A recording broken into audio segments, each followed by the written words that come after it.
say the Russians are not doing this thing by halves is putting it mildly.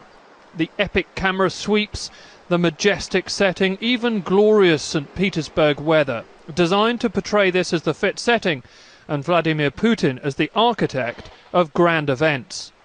In fact, of course, we're bearing witness to a monumental global dust-up, and the other heavyweight contender rolled in with the gleaming swagger only an American president can muster. The unpleasantries between these two men are really something to see. There were smiles, but essentially for the cameras, not each other.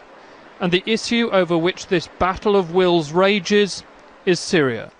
Of course, part of the reason that all the journalists here are going to be focusing on the theatrics, the body language, which man has the stronger handshake and the rest of it, is because when it comes to substance, we are highly unlikely to see any significant progress.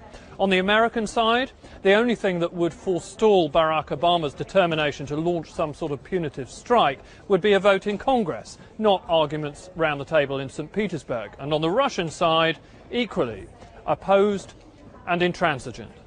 Russia had been unwilling even to put Syria on the agenda. There, at least, the president gave a little. Many participants have asked me to give them the time and opportunity to discuss other issues, which were originally not covered by our plan, but are extremely important to international politics, revolving around Syria, and I propose to do that at dinner. Barack Obama's own remarks were terse. Unusually for him, he was unbending, though, on the core question. I think our joint recognition that the use of chemical weapons in Syria is not only a tragedy, but also a violation of international law that must be addressed. And into all this, David Cameron arrives with no way to flex his military muscle, that option having been torn from him by Parliament.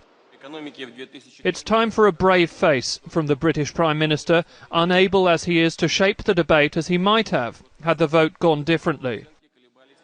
In the end, if this meeting does change little, with the Americans having set their course and the Russians too, other leaders will be left with a few nice snaps for the photo album, but glossing over a perilous reality of division at the world's top table.